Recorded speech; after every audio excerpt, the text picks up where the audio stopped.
I have to, bro. That's going to be a good. It hasn't been a good week to be a Laker fan. Welcome to another episode of the You Know Bowl.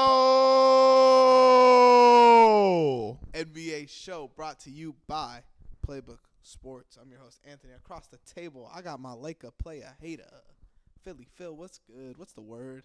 Hey, I'm a little more depressed than I usually am, but I'm still here. I'm chillaxing. We're going to have a little basketball talk. Hey, we're going to be going through and kind of just letting you know how confident we are in our picks from last week.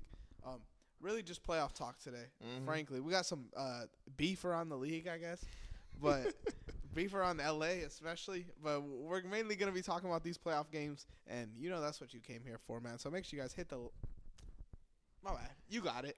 Nah. You want to try it? I don't got it like that. They're not going to hit the like if I tell them to. You know what? Okay. Make sure to like, subscribe, follow. Make sure to add us on Instagram, YouTube, Twitter. And I almost said Facebook for some reason. My bad. We don't got TikTok. Facebook. My bad. Old ass. Make sure to add it, subscribe, hit that bell, and we here. Hell yeah, we here, man. You want to go straight into a series? You got something else you want to talk about first, or what? Honestly, man, I'm trying to think of like anything besides the series, bro, because I don't feel like there's been any buzz besides this. But I mean, you were talking to me about the foul calls. Yeah, what you think about that? Let's start with the Lakers series then. Let's get out the way. We can talk about the foul calls in that. Like, if we're gonna talk about the foul calls, we should open up with the Lakers. I know that's probably what you're the most passionate about. All right. So we can talk about that. Let's just talk straight up, bro. All right. So there were two contested foul calls in this game. Two big ones, two notable ones. I got some hair on my screen. Two notable foul calls, okay? Yeah. There was the D'Lo one to end the third, and then there was the LeBron one with like a minute 30 left in the game. I'm going to let you know now, I think both calls were called not correctly, because D'Lo definitely got hit in the head. But the challenge happened, and you can't overturn that because the foul was called on the hand checking, not on the hit. So I think that's where a lot of like the confusion was on NBA Twitter, where everyone's like, how is this overturned, blah, blah, blah. This is a tweet I found. I quoted it. Wait, my bad. I got confused. So are you talking about, because I know the D'Lo foul, are you talking about the LeBron foul with 58 seconds left? Yeah, something like that. Okay, my bad. I was just checking. You good. Yeah. So the D'Lo foul, this is from @WhipWhitaker on Twitter. Because I was at work, so I only watched the fourth quarter of this game. I didn't see what happened. But pretty much they called the foul on the hand check as D'Lo gathered and determined it was marginal, which is why it was reversed. They can't call a new foul when they go to review. D'Lo obviously got hit in the face, but according to the review rules, refs got it right, ironically enough. So, I mean, you're the Laker fan, man. What did you think about that? Honestly, bro, I was so numb that it went down to 10 points that I didn't really care. Yeah. I was kind of like, okay, like even if they give it up. I saw the slap on the face, and I was like, okay, maybe they will call it. But, you know, the calls were so questionable, I wasn't really surprised when they overturned it. I was just like, okay. And I was like, just keep the 10-point lead. The one I did get heated with, but it wasn't really on the refs. I was like, they've been making calls. They're going to make calls. The LeBron foul, I was like, even if it was called a foul, no matter what, bro, and this is on Darvin Ham, bro. Like, what how do you have 2 timeouts with 58 seconds left? How do you not challenge it just to challenge it? That's true. You don't need 2 timeouts when there's 50 seconds left, and you know this is a big game. You were up 20. You don't challenge it. It was 97-95 before that. Now, here's the thing. You challenge it, you win, you get a possession to make a play go up by 4. You lose, you get a timeout. You get time to make a play, restructure, do whatever you want. Instead, you let them shoot free throws, tie the game. The rest of the game is ISOs for LeBron James. No organization. Game's lost. We all know what happened. Jamal Murray hit a really, really good shot. I don't care what anybody says. That's what he does. He's a shot creator. Tough shot taker, tough shot maker. That's what he does. I'm more mad on Darvin Ham for not challenging it and losing a 20-point lead. Fuck the fouls. We were up by 20. 20. Doesn't matter. It don't. I'm honestly more mad at the coaching. I'm mad at the execution. I'm mad at what we did. I know the fouls were bad, but we were up by 20, guys. It doesn't fucking matter. Literally, that's literally what I wrote down. Like, it doesn't matter. The foul happened. Lakers were up 10 at that point. I get it. On paper, you get 2 more points. You win that game, or you go to overtime. But bro, you're up 10, bro. You were up 20 at one point in the game. Yes. If Lakers can't win the game, they're up 20, and D'Angelo Russell's actually hooping. Like, what game can you fucking win?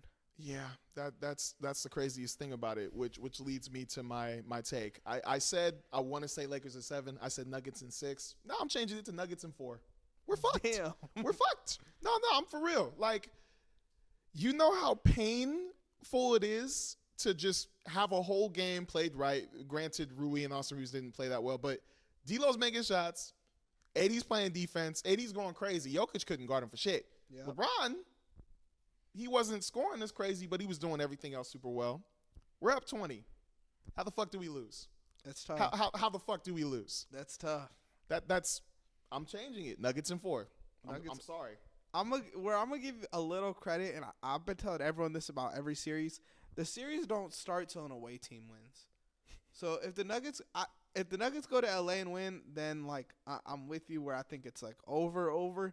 If they win the first game in LA, but I had Nuggets in 5. I think I'm like 90% confident in that pick. If I had to change it, I'd probably go with you and say Nuggets in 4. But you know why I say Nuggets in 4? Why? The fucking Nuggets like playing in LA. They love that crowd.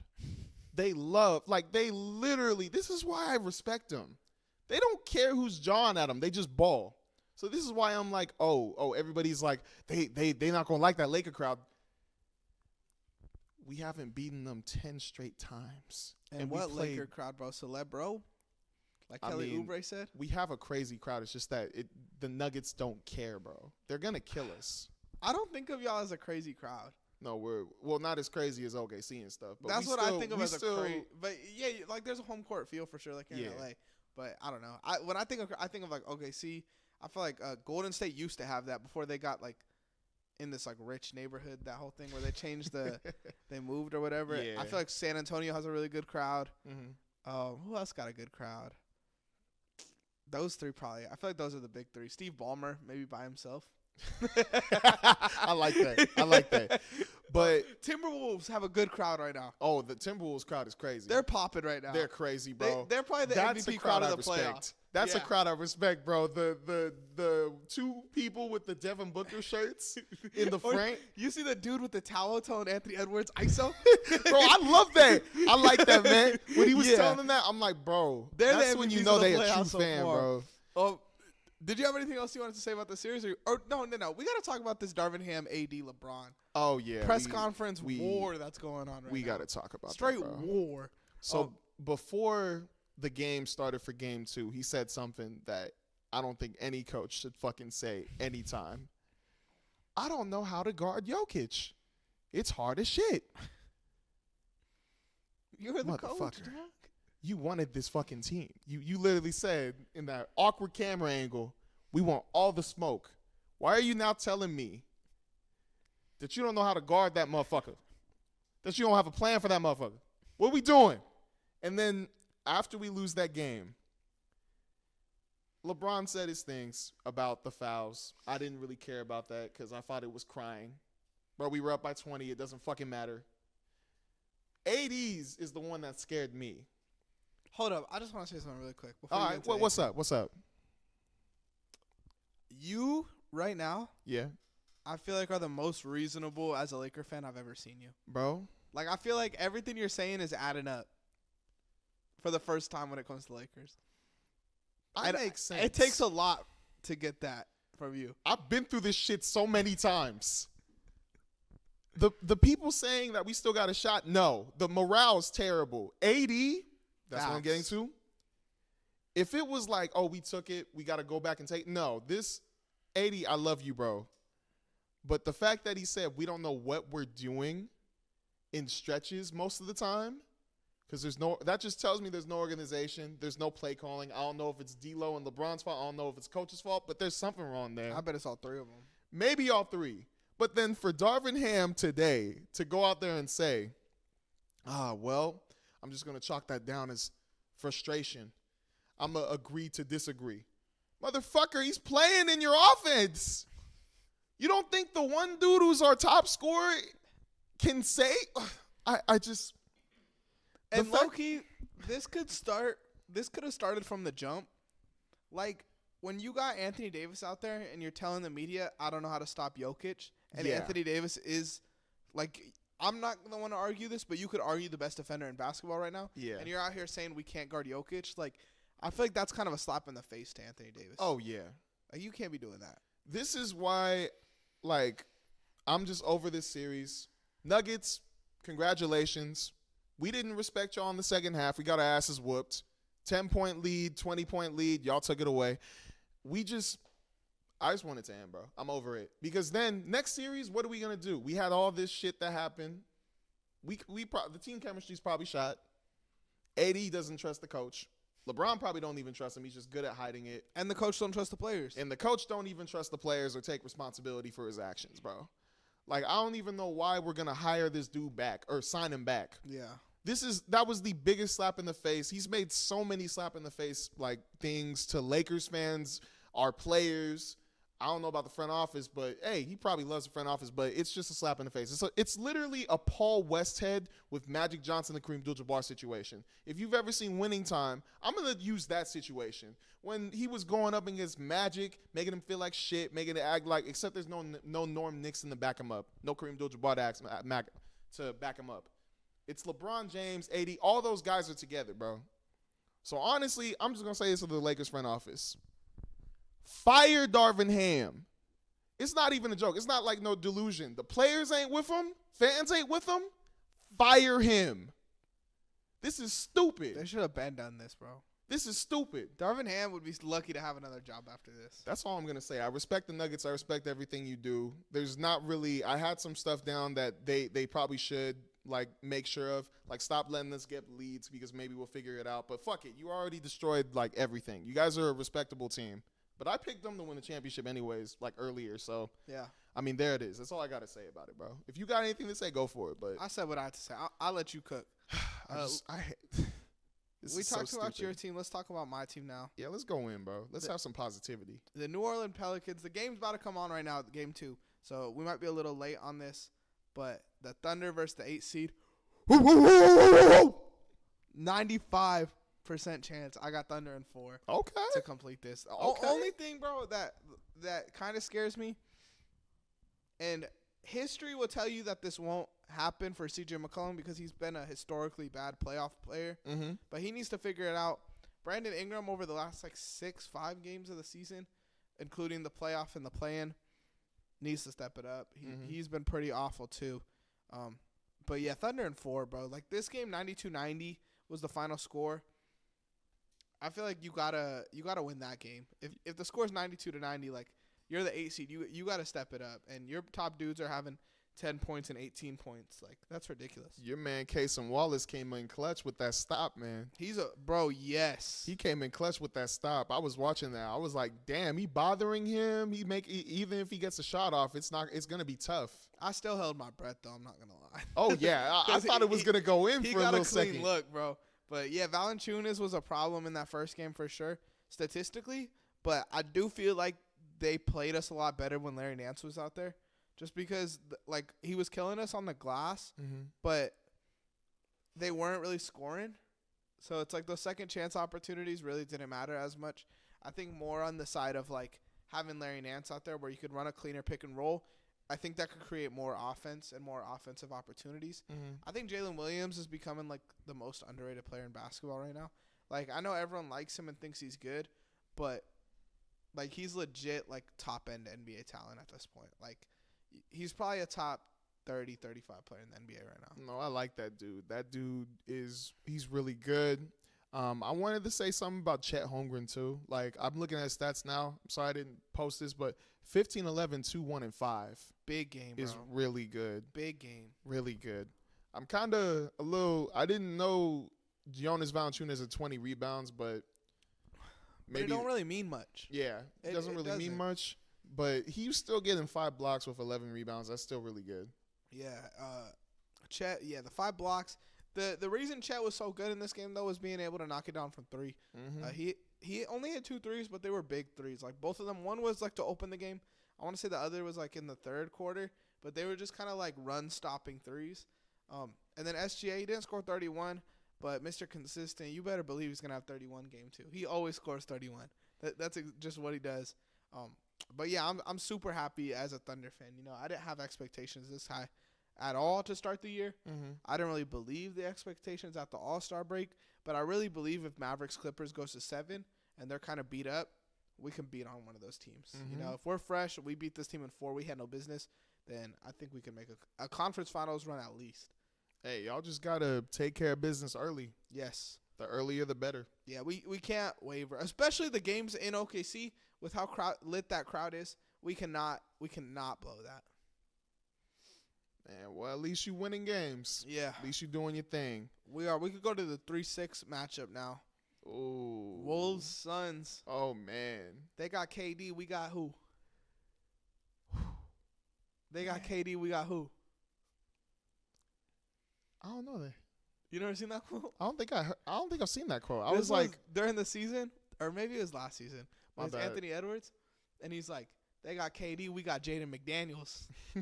I like Jaden McDaniels though. You didn't see none of that yesterday? I don't think I was posting that did. yesterday. Jaden McDaniels had 25. Wait, KD. didn't he say Rudy in that clip? I think he was gassing up Rudy, but he literally was like, they got KD, we got Jaden McDaniels. Jaden McDaniels had 25. KD had 18. And it's going how I said it's going, bro. The bigs in the series are so key because now you got to tire out KD. Nurkic has too much on his plate right now. And that allows, like, Anthony Edwards and, like, the Jaden McDaniels is part of the reason they're fucking him up, too, as the bigs.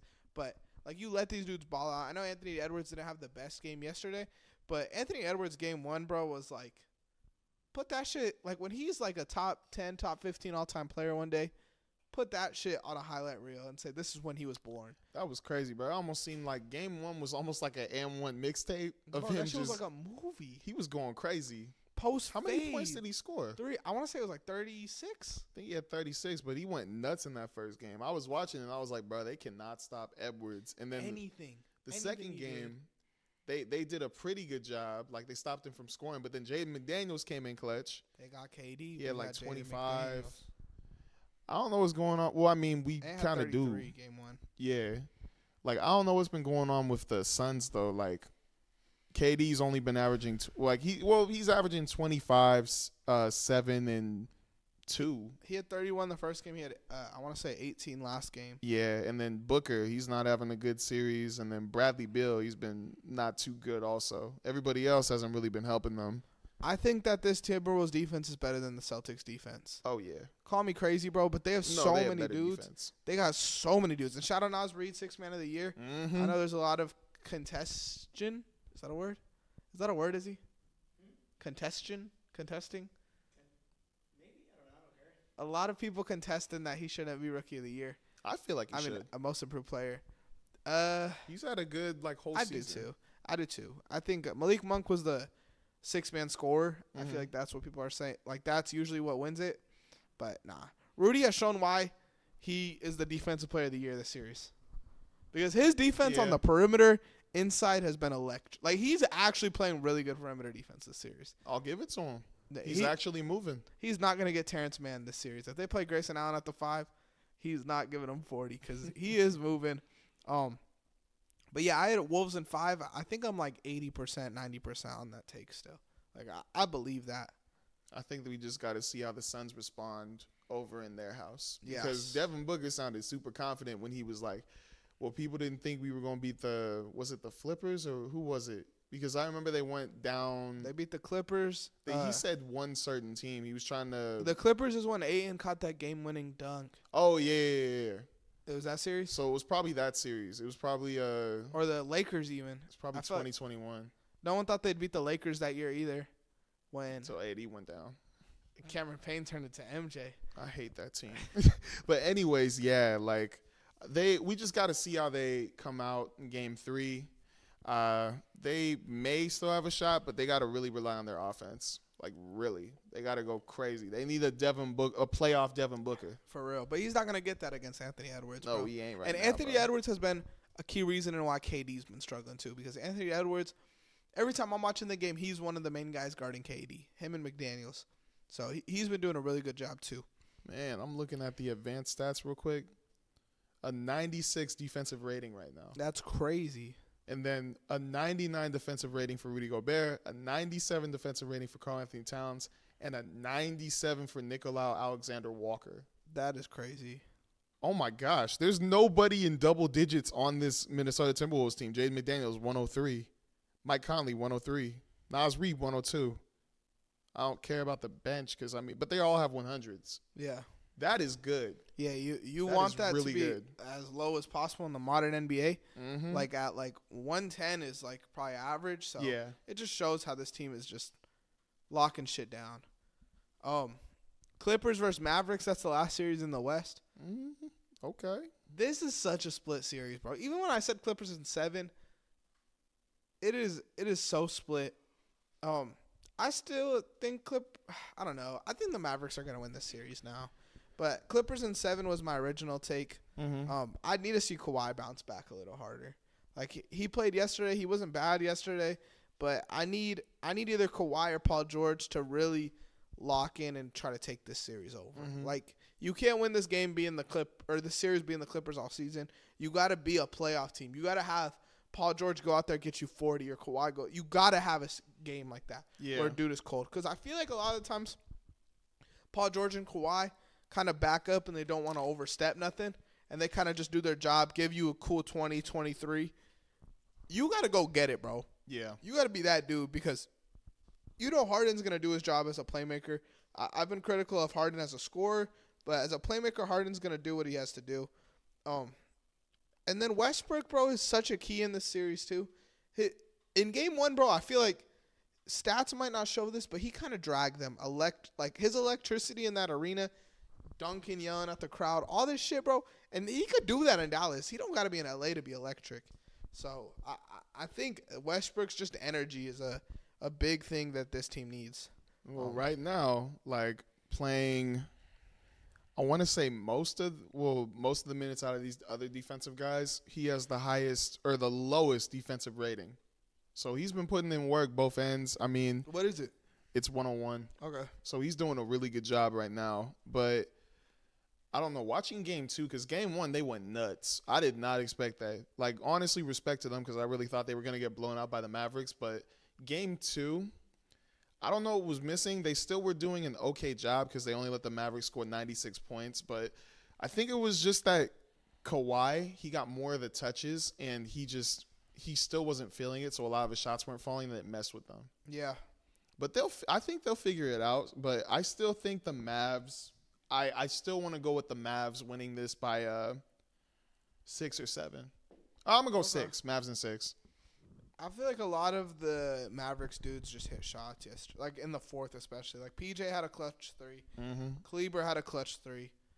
Derek Jones got fouled, got to the line. I feel like their dudes just kind of came to play, and then Kyrie giving you 23 and Luka giving you 32. In a 96-point game, for them to have 55 combined points, that is ridiculous. They really are showing it up. Harden was the top scorer for the Clippers yesterday, Harden and Paul George. But you need Paul George to have 30 or something like that, or Zubac to have 20. You need that oh shit moment, and they just haven't had that yet. Game 1, Westbrook was the closest thing to carrying. Yeah. But if I'm gonna be honest, as much as I watched this, I only watched the fourth quarter of this game, so I can't speak on the whole thing. But it just from what I saw, Westbrook's energy wasn't all there compared to the Game 1. I think they were subbing him out super weird because I know a lot of those Westbrook fans who were all over Twitter, they were really complaining about that. So I don't know what was going on with that. Maybe he was making too many mistakes, but I mean, he'll fix it. But one cool stat I really did want to bring up was the fact that 7 players on the Dallas Mavericks had 6+ rebounds. Yeah. I thought that was really cool. And I thought, because I don't really see that a lot. You don't see, you see, maybe 2 or 3 players getting 10 rebounds and then other people getting 4, 3, 2 rebounds. But 7 players with 6+ rebounds. And then I think 2 of those being 9 rebounds was actually wow. They really bought into rebounding in that game. It's weird that you see that as a coach, and Zubac played a lot. Plumlee played 11 minutes. PJ Tucker didn't play. Tice didn't play. Those are dudes that'll help you on the glass, you know? Amir Coffey, I know he isn't like a center or like even a power forward at this point right now. But he's big, bro. He has a big frame. Like he's a hustler. You need dudes out there that are gonna rebound, bro. Terrence Mann, shit. 21 minutes. Like, that's a dude that's gonna hustle for you. I just feel like they need to have bigger. PJ Tucker, wasn't he starting at the end of the season?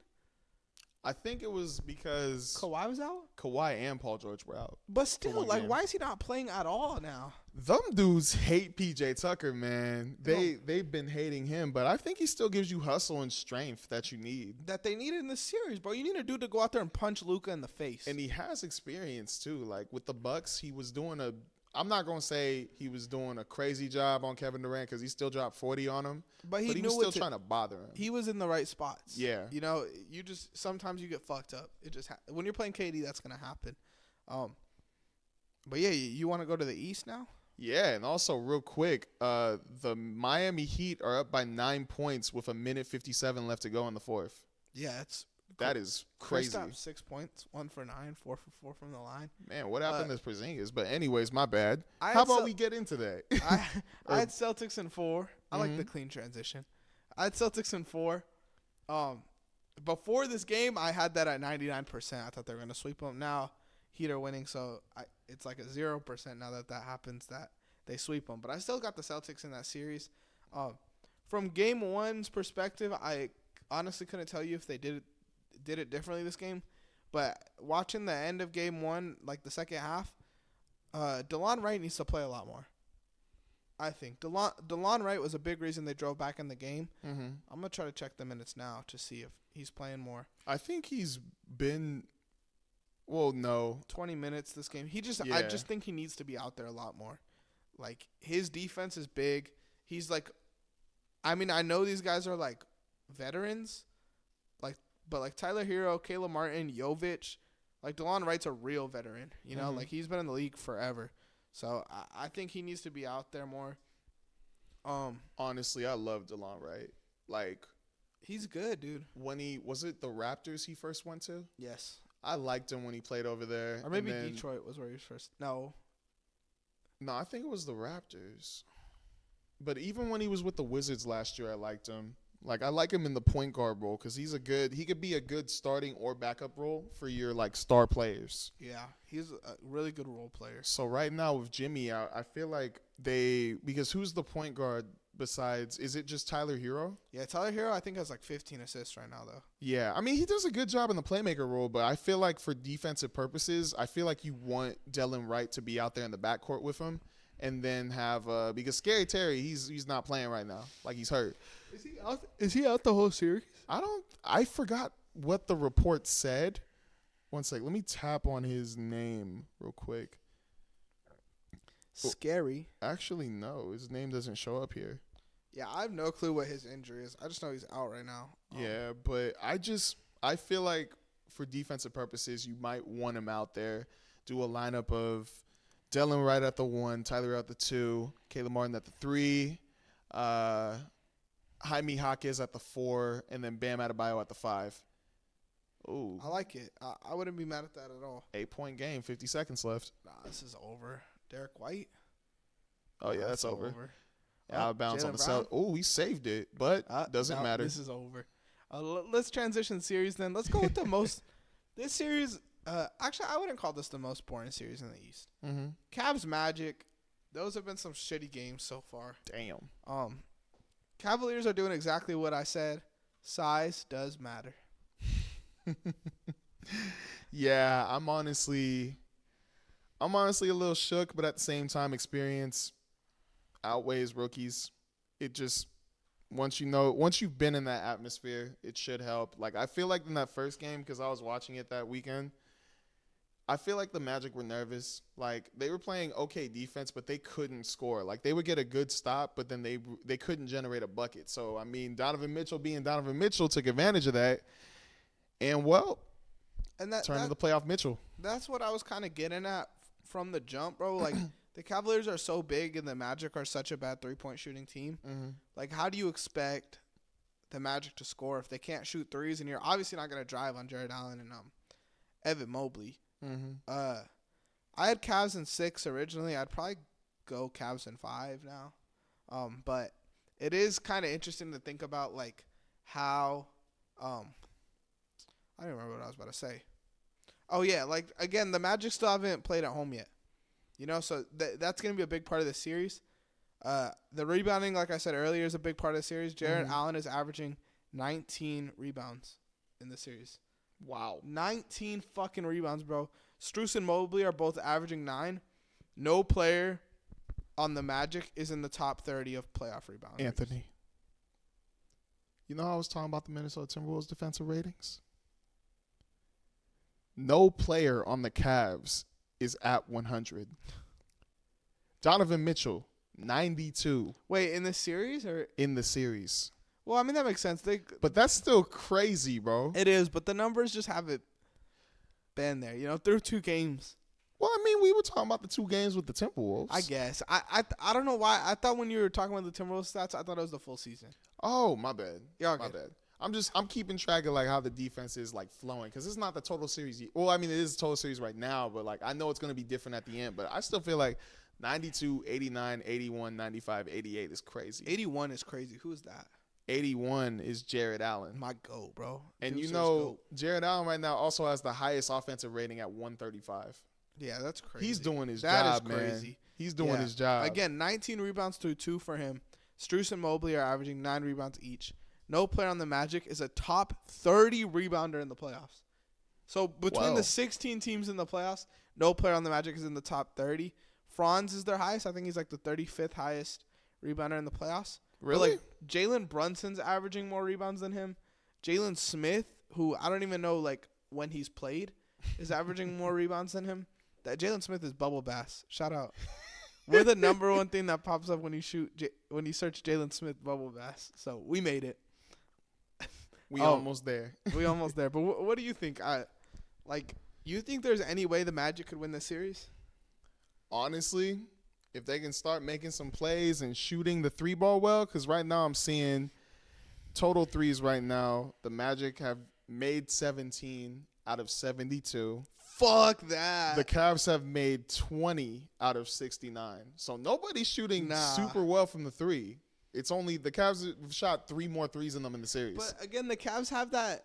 They have an exception there because they don't need to shoot. Like they got the size on them. All right. Sorry for the inconvenience. We had my camera die. So RIP. So I just think like the Magic need to knock down these threes because the Cavaliers are so big. Like you got Evan Mobley, you got Jared Allen. So you could back them down. You could box them out. Like you could take advantage of those second chance points. You could take advantage of points in the post. Like, they don't really need to shoot threes. The Magic do need to shoot threes because Paolo's a great player, but he's not going to be able to just fuck up Evan Mobley or Jared Allen. Franz is not a great player, but he definitely can't fuck up those 2. That's so weird. I'm looking at it now, and I'm wondering if they played Goja Bitadze. Who? It's this dude that was starting at center when Wendell Carter Jr. went out. The Pacers dude, Goga Bitadze? Goja Bitadze. I don't think that's how you say it. That's not how you say it?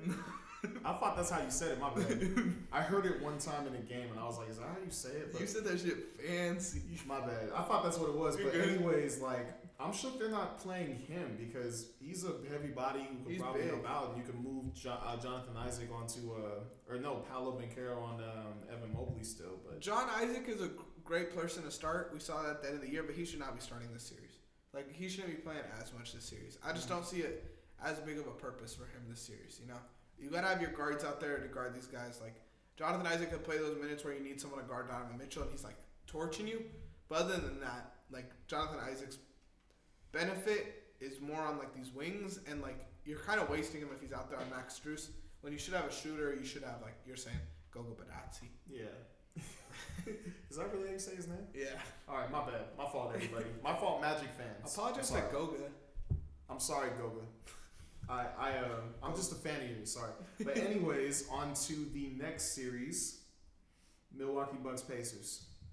This is like, it's not what I expected out of the series because I need the beef to start. Like, I need that drama, you know.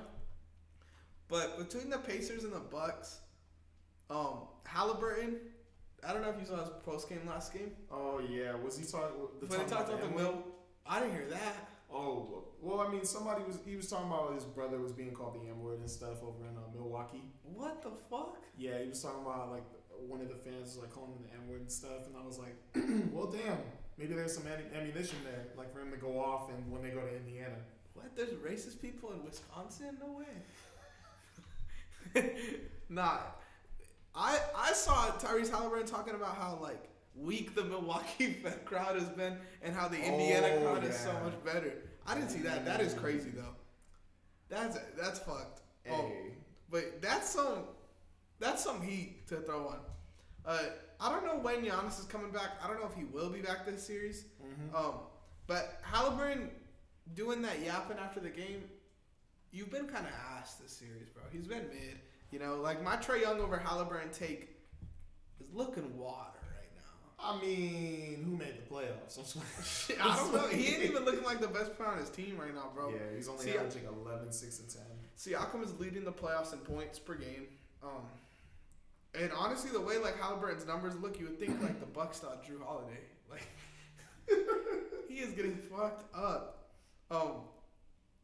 Yeah, I had the Pacers in 6. Mm-hmm. I'm not confident. I think the Bucks are gonna win this series. I feel like it's kind of shown that you need Siakam to have these like stupid, absurd stats games to win, and I just don't know if they can consistently do that. I don't know. It's shaky for me, man, because I said, what did I say? The Pacers in 5 or 6. I said one of those. I thought you had Bucks. I'm not gonna lie. I think that was because if they had Giannis come back, but now I'm hearing more stuff that he may not come back until like game 4. Damn. And I don't know like if that's true because like one thing, that injury he got did not look good, and I don't feel like it was an injury where he could just instantly come back. I feel like that's gonna take some time. I don't think, like they said, maybe he'll come back for game 4. I don't think he's coming back at all. So this might be the Pacers series to take. Yeah. This might be because of that. Yeah, I mean, it definitely could be. It definitely, I don't know. I just think they play so good when it's just Dame or it's just Giannis. Mm-hmm. But when it's both of them is when they can explode. They're the 3 seeds, so if they win, they play Sixers or Knicks. So I don't know if the Bucks could beat the Knicks, but man, the Villanova Knicks. Did you watch that game? We could just transition, bro. Let's talk. This is a series I want to talk about. Ooh, that was a great fucking game. That was crazy. This game 2 and this game and game 2 the Lakers game both had like March Madness vibes to me. Where it was like in the Laker game, no one could miss until LeBron took that 3. Mm-hmm. In this game, it was just so much chaos. Like the ball flying, DiVincenzo missing, rebound, hits it. Like that was just ice cold. Now, what did you think about that Tyrese Maxey versus Jalen Brunson and Josh Hart last situation there? Because the L2M report came out and they said that they missed 2 foul calls on Tyrese Maxey, or for Tyrese Maxey, I don't know if it was shooting, I don't know if they were in the bonus, but they basically said they missed 2 foul calls. They did miss a call there. On the inbound, I thought he got fouled. I don't know what happened on the ground. Like, honestly, I was more in awe of, like, the game. Mm-hmm. But they did miss a foul call on the inbound for sure. And, like, I wrote here, like, if that happens, they get that foul call, then the series is 1-1 going into Philly. Mm-hmm. That looks really good. I still got the Sixers in 6. Knicks did their job, you know? They did their job. They won their 2 games at home. Philly got to go home and win their 2 games. And that's Philly crowd is a great crowd, too. So shout out that Philly crowd. But yeah, all they did was handle business at home. Josh Hart's been the like MVP of the series. Josh Hart's been amazing, bro. 21, 14, and 3 with 2 steals and 1 block. You would not guess a 6'4" player has those numbers. 14 rebounds. Man, cold. Yeah, he's been really balling for them. I would give him a series MVP. That'd be fun if we did that after the playoffs. Like once the playoffs are done, we should give each series an MVP. I'm down to do that, bro. I feel like we should start talking about this because I feel like more people should know like who was key in this game against this team, and this team just couldn't handle them in the playoffs. I'm like, because for us. Jamal, so you want to start handing out MVPs or what? Sure, why not? We'll do that next week. I'll give one straight to Jamal Murray. Fuck it. Deserves and it. a middle finger to him, huh? Yeah. You say fuck him. Nah, we got beef with them after this one, bro. Brunson shooting 29% is unacceptable, though. Shooting 29%. 29%. He's a tough shot taker, tough shot maker. So they're eventually gonna fall. I know that's gonna happen. They're eventually gonna fall. 16 for 55. That's crazy in the series. Wow. Threes. Look at his threes. What was that? 2 for 12. 2 for 12. Like, you can't be doing that, bro. I'm sorry. Josh Hart 8 for 15. Miles McBride 5 for 10. Dante DiVincenzo 6 for 13. Oh, Bogdanovich 5 for 12. Okay. Yeah, you got to be on. I feel like for them to be elite, like they got to be actually knocking them down. Mm-hmm. That's kind of all I had in the series. I'm telling you, I still got Sixers in 6. I still believe, bro. Embiid is the best player in the series. Then Brunson, then Maxey. So they got 2 of the 3 best players. I trust this team a lot, bro. I think Philly's gonna roll back. It didn't seem like the Lakers lost because the Lakers kind of seemed out of it, like they were pissed. Sixers, I feel like want to win more. Like they can figure it out. Even though Kelly Oubre, like you don't need to be talking about the crowd, like talking about Celebro and shit, bro. You know, but other than that, like every team does that. So. And still it gonna come for your ass. For real, like Philly games don't got Meek Mill and Kevin Hart courtside every game. Come on. Hey, Philly, we'll see what y'all can do. Y'all had a better chance than the Lakers, man. Yeah. But that's all I pretty much had, man. That's all I pretty much had. Thank you guys for listening to another episode of the You Know Ball NBA show. Say it. Got you. Make sure to like, subscribe, follow. Make sure to add us on Instagram, YouTube, Twitter, and TikTok if it's still here. And yeah, bro, come through. Ring the bell. Come on. I just want to say this weak ass Laker jersey here, this Kareem jersey, like it looks fake, but I got it out of Laker game. So don't be hating. We have to switch the camera. Don't hate on that. It's a weak jersey, I know, but we weren't ready for that. And pray for me. I'm depressed.